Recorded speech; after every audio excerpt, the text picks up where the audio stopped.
आज हम लोग बात करेंगे laws of photoelectric emission. मेरा सभी से आप लोगों से रिक्वेस्ट है, जो इसका जो पहला वीडियो हम लोग बनाए थे जिसमें हम लोग experimental study of photo electric effect हम लोग पढ़े थे, उसको आप लोग जरूर देखिए।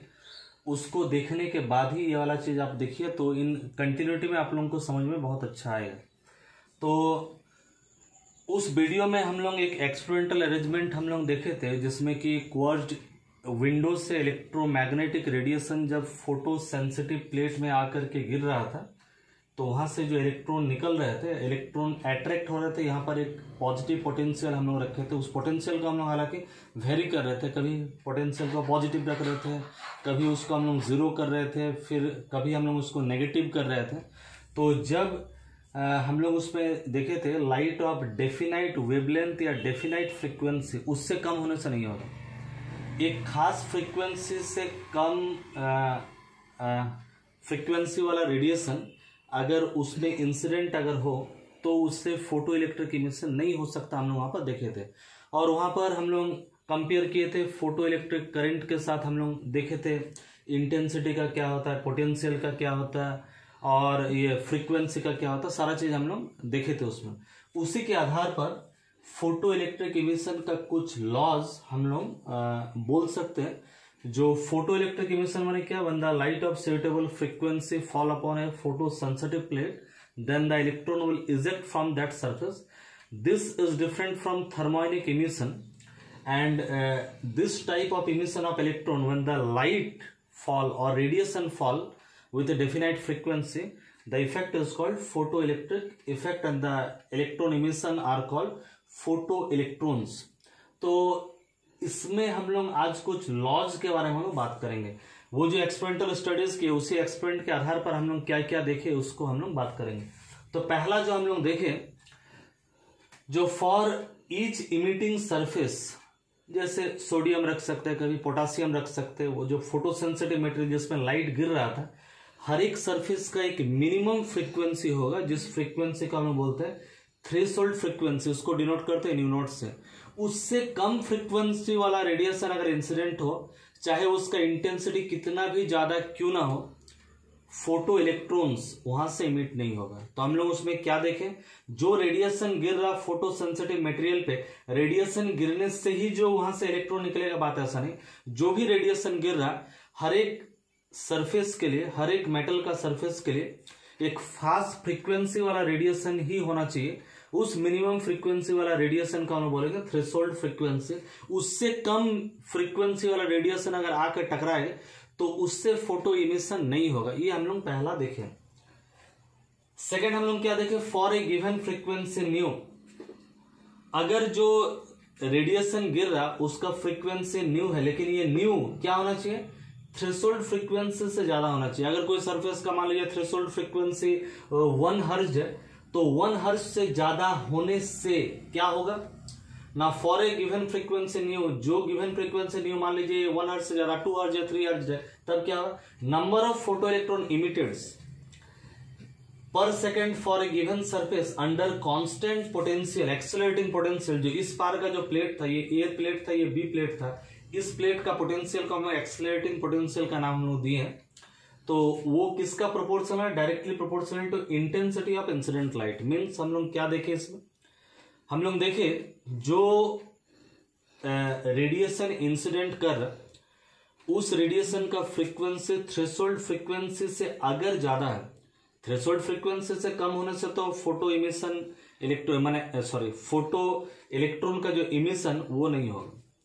लेकिन अगर थ्रेशोल्ड फ्रीक्वेंसी से ज्यादा फ्रीक्वेंसी वाला रेडिएशन अगर इंसिडेंट करे और एक्सेलरेटिंग पोटेंशियल को हम लोग कांस्टेंट रखें, तब क्या होगा ना, फ्रीक्वेंसी अगर ज्यादा हो, थ्रेशोल्ड फ्रीक्वेंसी से अगर ज्यादा हो तो हम लोग क्या देखेंगे ना, ज्यादा इंटेंसिटी अगर होगा तो ज्यादा फोटो इलेक्ट्रॉन इमिट करेंगे। मीन्स ज्यादा इंटेंसिटी वाला लाइट। पहले हम लोग क्या देखें, चाहे इंटेंसिटी कितना भी ज्यादा क्यों ना हो, लेकिन जो लाइट इंसिडेंट कर रहा है उसका इंटेंसिटी कितना भी क्यों ना हो, उससे कोई फर्क नहीं पड़ेगा।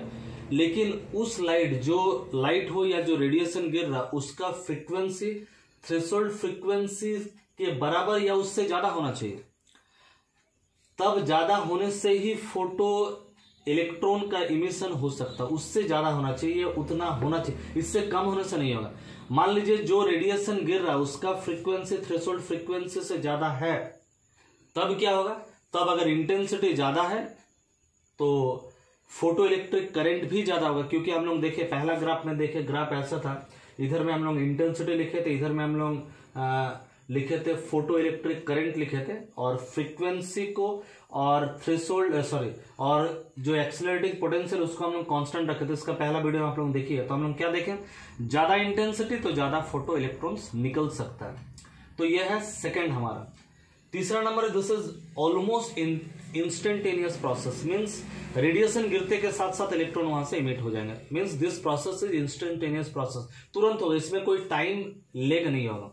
चौथा हम लोग क्या देखें, maximum kinetic energy of photo electron increases with increase in frequency of incident light.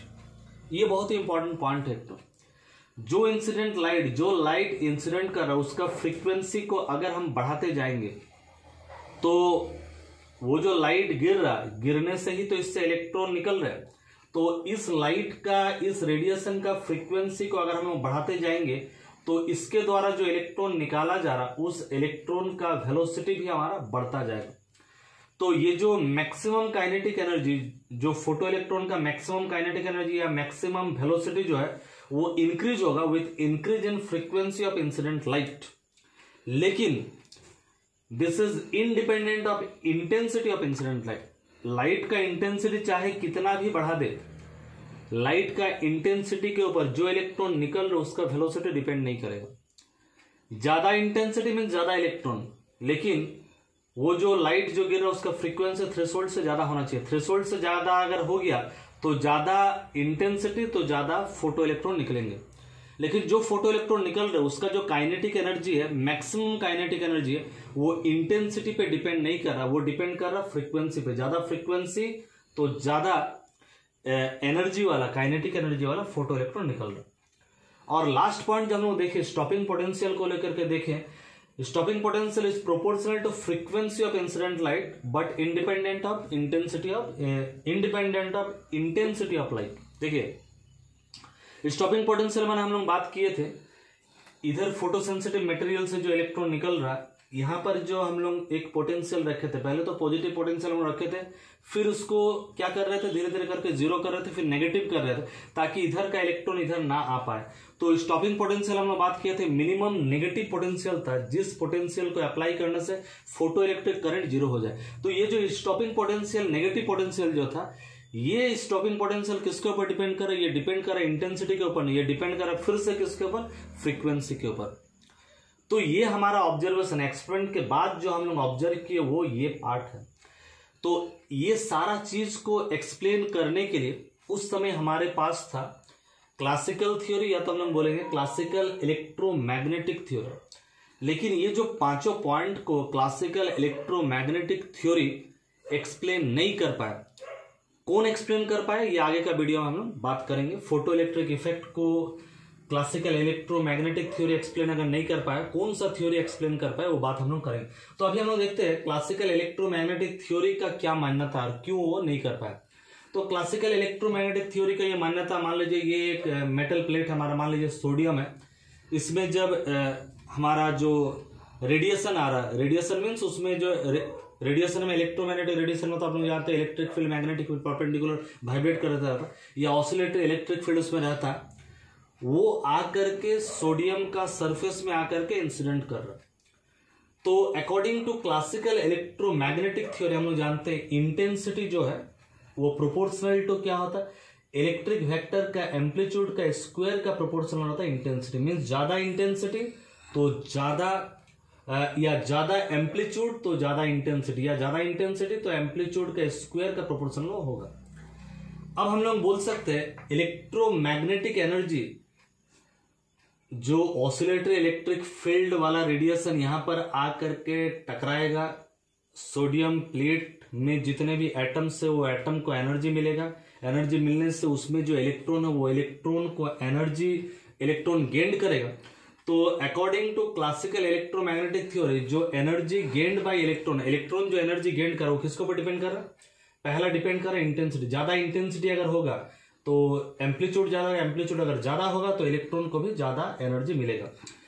दूसरा डिपेंड कर रहा है किसके ऊपर, area of surface over with light fall, ज्यादा एरिया माने ये जो सरफेस जिसके ऊपर लाइट गिर रहा उस एरिया के ऊपर में वो डिपेंड करेगा। ज्यादा एरिया अगर है तो जो एनर्जी वो तो डिस्ट्रीब्यूट हो जाएगा, इसका मतलब एरिया कम होना चाहिए कि ज्यादा होना चाहिए उसके ऊपर वो डिपेंड करेगा। अगर हमारे पास एरिया, जो एरिया है, ये जो एरिया हमारा, ये एरिया अगर हमारा बढ़ गया और मान लीजिए इंटेंसिटी उतना ही है तो एक एक एटम को, ये एक एक इलेक्ट्रॉन को हमारा क्या मिलेगा, एनर्जी कम मिलेगा। और 3 नंबर है time for which surface is illuminated, और जितना ज्यादा टाइम तक सरफेस को हम लोग लाइट से इल्यूमिनेट करेंगे, मैंने लाइट या रेडिएशन जितना देरी तक उसमें देंगे, ज्यादा देरी तक अगर गिरेगा तो ज्यादा एनर्जी उसको मिलेगा, एटम को मिलेगा, इलेक्ट्रॉन को ज्यादा एनर्जी मिलेगा, और जितना ज्यादा एनर्जी मिलेगा उतना ज्यादा एनर्जी वो गेन करेगा, और गेन करते करते एक पर्टिकुलर एनर्जी जब उसको मिल जाएगा तो वहां से इमिशन हो जाएगा। तो इलेक्ट्रोमैग्नेटिक थ्योरी क्या बोल रहा, इलेक्ट्रोमैग्नेटिक थ्योरी बोल रहा कोई सरफेस में जो एटम है और एटम के अंदर जो इलेक्ट्रॉन है वो क्यों निकल रहा ना, ऑसिलेटिंग इलेक्ट्रिक फील्ड जब इसमें गिरेगा, सरफेस में गिरेगा, तो ऑसिलेटिंग इलेक्ट्रिक फील्ड गिरने के चलते सरफेस में जितने भी इलेक्ट्रॉन या एटम्स उसको एनर्जी मिलेगा, और जो एनर्जी गेन्ड बाय इलेक्ट्रॉन वो किसके ऊपर डिपेंड करेगा, वो डिपेंड करेगा ज्यादा इंटेंसिटी तो ज्यादा एनर्जी उन लोगों को मिलेगा। 2 नंबर है एरिया ऑफ सरफेस, उसके ऊपर डिपेंड करेगा, और तीसरा ज्यादा टाइम तो ज्यादा एनर्जी उसको मिलेगा। ये इलेक्ट्रोमैग्नेटिक थ्योरी के अनुसार ये बात हम लोग कह सकते हैं। तो मान लीजिए कि एग्जाम्पल हम लोग देखते हैं, सोडियम का ये लेयर ऑफ सोडियम एटम हम लोग लेते हैं, जैसे उसका थिकनेस 1 एटम का थिकनेस होना चाहिए। जैसे एक लेयर लेंगे बहुत ही पतला लेंगे, 1 एटम थिकनेस का मतलब आप लोग समझ सकते हैं कितना पतला है, और उसका जो एरिया होगा 1 metre square, 1 metre length, 1 metre breadth, 1 metre square, तो यहां पर कितना एटम होगा, लगभग इतना एटम होगा। तो अगर मान लीजिए उसमें लाइट जो इलेक्ट्रोमैग्नेटिक एनर्जी जो इंसिडेंट कर रहा है, मान लिया जाए जैसे सोडियम में इतना एनर्जी वाला इलेक्ट्रोमैग्नेटिक वेव अगर इंसिडेंट करेगा तो इससे इलेक्ट्रॉन निकल जाता है। 10⁻⁻⁶ वाट पर मीटर स्क्वायर अगर एनर्जी वाला अगर इलेक्ट्रोमैग्नेटिक वेव अगर इंसिडेंट करेगा तो उससे इलेक्ट्रॉन निकल जाता है। ये हम लोग प्रैक्टिकली देखें, एक्सपेरिमेंटली हम लोग देखें। तो अगर 1 मीटर स्क्वायर एरिया वाला अगर हम लोग ले ले तो इतना एनर्जी हम लोग का गिर रहा, तो एक एटम को कितना एनर्जी मिल रहा है, एटम कितना 10⁹ एटम है, और एनर्जी कितना 10⁻⁻⁶ एनर्जी, तो एक एटम को कितना एनर्जी मिल रहा है, तो ईच एटम रिसीव इतना एनर्जी, ईच एटम रिसीव हो रहा। तो एक एटम को अगर इतना एनर्जी अगर रिसीव हो रहा तो लगभग 2 सप्ताह के लिए अगर इतना एनर्जी अगर गिरे तो इलेक्ट्रॉन को एनर्जी मिलेगा कितना, 1 इलेक्ट्रॉन वोल्ट एनर्जी मिलेगा। लेकिन सोडियम में निकलने के लिए 1 इलेक्ट्रॉन वोल्ट से थोड़ा ज्यादा एनर्जी चाहिए, तो लगभग 2 महीना तक ये गिरना चाहिए, तब उससे इलेक्ट्रॉन निकलेगा। अगर इलेक्ट्रोमैग्नेटिक थ्योरी का व्याख्या को अगर हम लोग मान्यता कर ले, मैंने मान्यता करते this is proportional this square, ये इलेक्ट्रोमैग्नेटिक थ्योरी ये व्याख्या दे रहा है। इस व्याख्या के आधार पर अगर हम लोग देखें, मीन्स ये जो एनर्जी जो गिर रहा है, ये एनर्जी अगर इक्वली अगर हर एटम में अगर डिस्ट्रीब्यूट, ऑन एवरेज हम लोग बोल सकते हैं, ऑन एवरेज लगभग 1 इलेक्ट्रॉन वोल्ट एनर्जी गेन होने के लिए 2 सप्ताह चाहिए, और सोडियम से निकलने के लिए 1 इलेक्ट्रॉन वोल्ट से थोड़ा ज्यादा एनर्जी चाहिए, मीन्स लगभग 2 महीना हमको चाहिए। लेकिन हम लोग क्या देखें, हम लोग देखे photo electric emission is almost instantaneous, ये देखें हम लोग इंस्टेंटेनियस है, गिरते साथ ही निकल जाएगा। तो इतना एनर्जी वाला जब रेडिएशन गिरता है तो उससे इलेक्ट्रॉन निकल जाता है। लेकिन इलेक्ट्रोमैग्नेटिक थ्योरी का व्याख्या अगर दे दे तो स्पॉन्टेनियस नहीं है, इसको निकलने के लिए लगभग चाहिए 2 महीना चाहिए, लेकिन निकल तब जा रहा है, कैसे निकल जा रहा है, मीन्स इसका व्याख्या में कुछ गड़बड़ी है। 2 number, according to classical electromagnetic the ejection of electron depend upon intensity. Electromagnetic theory का ये सबसे बड़ा एक लिमिटेशन हम लोग बोल सकते हैं, जो इलोंग बोल रहा है, जो इलेक्ट्रॉन जो निकल रहा, इलेक्ट्रॉन को जो एनर्जी मिल रहा, इलेक्ट्रॉन को निकलने के लिए जो एनर्जी मिल रहा, हम लोग यहां पर क्या देखें, इंटेंसिटी इज प्रोपोर्शनल टू क्या, इलेक्ट्रिक वेक्टर का एम्पलीट्यूड का स्क्वायर। तो क्लासिकल इलेक्ट्रोमैग्नेटिक थ्योरी क्या बोल रहा, ना जो इलेक्ट्रॉन जो निकल रहा वो डिपेंड कर रहा किसके ऊपर, इंटेंसिटी के ऊपर। ज्यादा इंटेंसिटी वाला रेडिएशन अगर गिरेगा तो ज्यादा एनर्जी उसको मिलेगा, और ज्यादा एनर्जी अगर उसको मिलेगा तो इलेक्ट्रॉन निकलेगा। लेकिन हम लोग क्या देखें, हम लोग laws of photoelectric emission में हम लोग देखें, जो यहां पर हम लोग क्या देखें, जो फ्रीक्वेंसी के ऊपर में डिपेंड कर रहा है। एक मिनिमम फ्रीक्वेंसी होना चाहिए, थ्रेशोल्ड फ्रीक्वेंसी, उससे ज्यादा फ्रीक्वेंसी अगर ना हो तो फोटो इलेक्ट्रिक इमिशन संभव ही नहीं है। उससे ज्यादा फ्रीक्वेंसी अगर हो तब हम लोग बोल सकते हैं ज्यादा इंटेंसिटी तो ज्यादा फोटो इलेक्ट्रॉन, लेकिन फ्रीक्वेंसी पे डिपेंड नहीं करेगा, बात ऐसा नहीं। यहां पर हम लोग क्या क्या देख रहे हैं, ejection of electron depend upon intensity not frequency. Electron का जो इजेक्शन है, जो निकल रहा है, वो इंटेंसिटी पे डिपेंड कर रहा है, नॉट फ्रीक्वेंसी पर।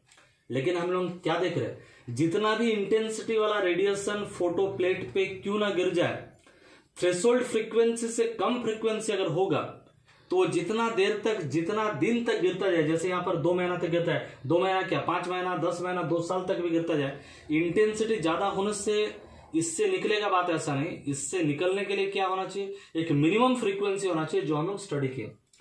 और तीसरा नंबर जो हम लोग देख रहे हैं, there is no limit of maximum energy to be transferred to the electron, that is electron can have any value of maximum energy. लेकिन हम लोग यहाँ पर क्या देखें, जो यहाँ पर any value of electron can have any value of maximum energy, यहाँ पर हम लोग देखिए any value of maximum energy होगा नहीं। हम लोग जो पढ़े हैं हाफ एम वी मैक्स का स्क्वायर, पिछला वीडियो हम बताए थे, kinetic energy that is equal to e v naught, और वी नॉट है हमारा स्टॉपिंग पोटेंशियल। तो electron can have any value of maximum energy, ये बात सही नहीं है। तो हम लोग क्या देख रहे हैं, ये जो हम लोग कुछ पॉइंट हम लोग यहाँ पर कंसिडर किए, तो इसके आधार पर इसके साथ कोई मेल नहीं खा रहा। जो एक्सपेरिमेंट हम लोग को बता रहा और इलेक्ट्रोमैग्नेटिक वेव्स का जो थ्योरी उस समय जो एग्जिस्टिंग जो थ्योरी था, वो क्यों फोटो इलेक्ट्रिक इफेक्ट को व्याख्या नहीं कर पाया, इसके बारे में आज हम आप लोगों को बताएं। जो फोटो इलेक्ट्रिक इमिशन है उसका एक्सपेरिमेंटल स्टडीज करके हम लोग को ये सब मिला, लेकिन ये सब का व्याख्या, क्योंकि क्लासिकल इलेक्ट्रोमैग्नेटिक थ्योरी मान रहा ये सब चीज, वो मान रहा जो electromagnetic energy gained by electron depend upon, वो डिपेंड अपॉन इंटेंसिटी, एरिया और टाइम। ज्यादा टाइम तो ज्यादा एरिया तो कम, और ज्यादा इंटेंसिटी तो हमारा ज्यादा एनर्जी। लेकिन हम लोग देख रहे यहाँ पर वैसा नहीं हो रहा, अलग हो रहा। तो इसका मतलब है हम लोग बोल सकते हैं इलेक्ट्रोमैग्नेटिक थ्योरी के आधार पर जो हम लोग को फोटो इलेक्ट्रिक इमिशन में जो नियम हम लोग को देखने को मिले, उसका व्याख्या हम लोग करने में सक्षम नहीं हुए। तो हम लोग को कोई और थ्योरी हम लोग को चाहिए, तो जिस थ्योरी से हम लोग फोटो इलेक्ट्रिक इमिशन को हम लोग व्याख्या कर सकते हैं। इसके पहले भी आप लोग स्टडी किए हैं आप लोग, जैसे जब थर्मोडायनेमिक्स में आप लोग जाइएगा, जब स्टैटिस्टिकल मैकेनिक्स में आप लोग जाइएगा, इसी तरह की एक दिक्कत हो गया। ब्लैक बॉडी रेडिएशन को इलेक्ट्रोमैग्नेटिक थ्योरी या क्लासिकल थ्योरी व्याख्या नहीं कर पाए, वहां पर क्वांटम थ्योरी का दरकार पड़ा। जो प्लांक्स का जो क्वांटम थ्योरी है हम लोग देखेंगे, इसमें भी हम लोग का इलेक्ट्रोमैग्नेटिक थ्योरी या क्लासिकल इलेक्ट्रोमैग्नेटिक थ्योरी व्याख्या नहीं कर पाए, क्वांटम थ्योरी से ये सब व्याख्या हुआ और इसका व्याख्या किया अल्बर्ट आइंस्टाइन। तो अगला वीडियो में हम लोग बात करेंगे कैसे अल्बर्ट आइंस्टाइन व्याख्या कर पाए फोटो इलेक्ट्रिक इफेक्ट को।